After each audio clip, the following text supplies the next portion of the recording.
Assalamualaikum warahmatullahi wabarakatuh. Yang terhormat Bapak Muhammad Irsyad, MPTI, selaku dosen pengampu mata kuliah Perencanaan Sistem Pembelajaran Anak Usia Dini.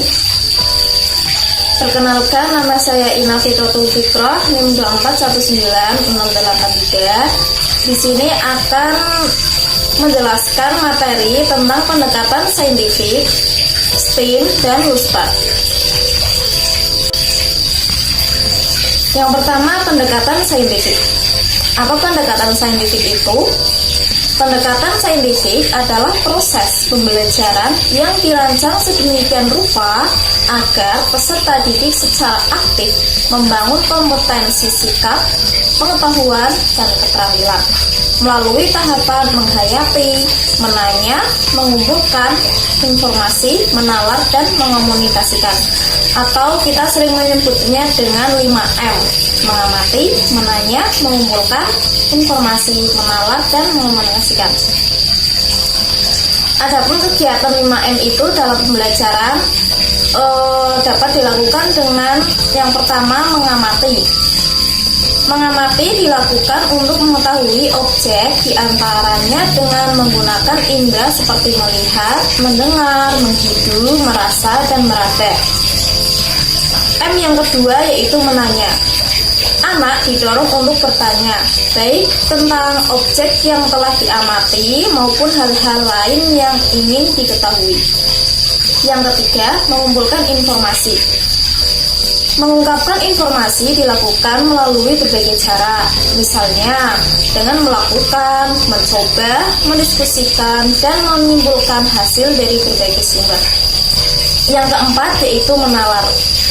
Menalar adalah kemampuan menghubungkan informasi yang sudah dimiliki dengan informasi yang baru diperoleh sehingga mendapatkan pemahaman yang lebih baik tentang suatu hal. Yang terakhir yaitu mengomunikasikan. Mengomunikasikan adalah kegiatan untuk menyampaikan hal-hal yang telah dipelajari dalam berbagai bentuk. Misalnya melalui cerita, gerakan, dan dengan menunjukkan hasil karya berupa gambar, berbagai bentuk adonan, boneka, dari bubur kertas, hasil anyaman, dan lain-lain. Nah, tujuan dari pendekatan saintifik dalam pembelajaran anak usia dini yaitu yang pertama, untuk meningkatkan kemampuan berpikir peserta didik. Yang kedua, membentuk kemampuan dalam menyelesaikan masalah secara sistematik. Yang ketiga, menciptakan kondisi pembelajaran supaya peserta didik merasa bahwa belajar merupakan suatu kebutuhan. Yang keempat, melatih peserta didik dalam mengemukakan ide-ide. Dan yang terakhir yaitu meningkatkan hasil belajar dan mengembangkan karakter peserta didik. Nah, selanjutnya yaitu pendekatan STEAM. Pembelajaran STEAM atau Science, Technology, Engineering, Art, dan Mathematics dianggap sebagai pembelajaran yang mampu untuk mengintegrasikan keterampilan-keterampilan yang diperlukan untuk anak. STEAM ini mendorong anak untuk membangun pengetahuan tentang dunia di sekelilingnya melalui kegiatan mengamati, menyelidiki, dan menanya. Adapun aktivitas dalam pembelajaran STEAM ini yaitu yang pertama, sains. Pembelajaran sains di sekolah untuk anak usia dini difokuskan pada pembelajaran mengenai diri sendiri, alam sekitar, dan gejala alam. Yang kedua yaitu teknologi.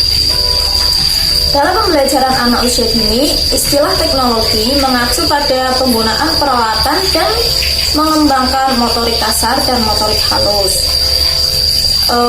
Contoh permainannya yaitu bermain game edukatif dalam menggunakan gawai, lalu bermain dengan teknologi non-elektronik seperti gunting, kelas ukur, main bangunan, balok set, dan Lego.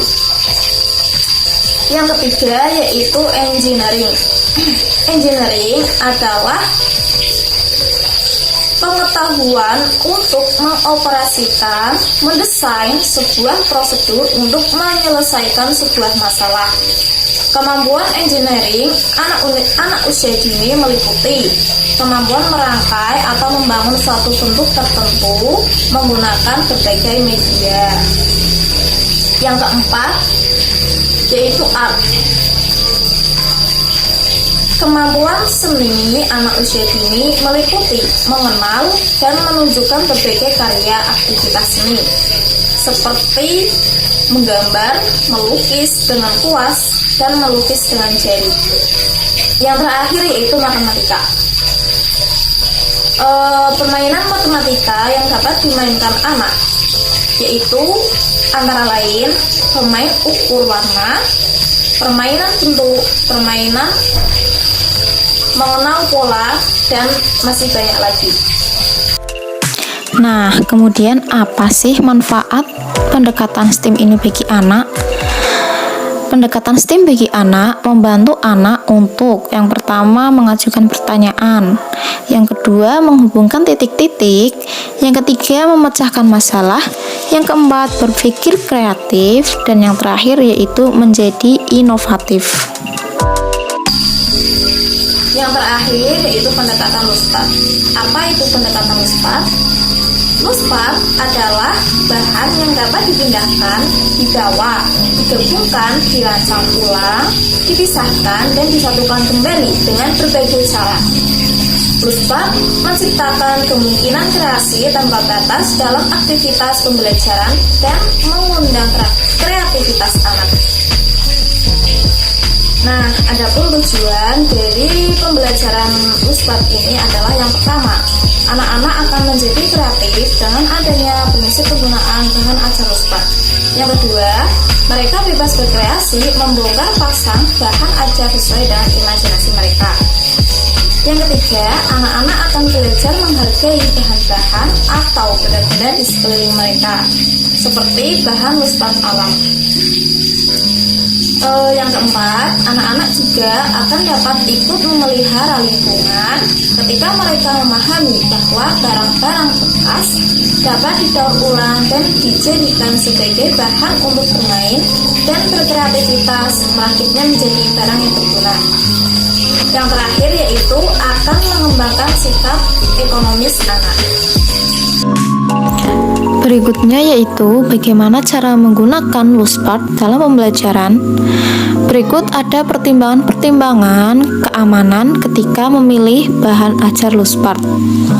Yang pertama yaitu karakteristik peserta di dalam kelas. Ini sangat penting untuk dipertimbangkan. Yang kedua, harus sesuai usia karena ada Luspat yang tidak aman untuk anak usia dini.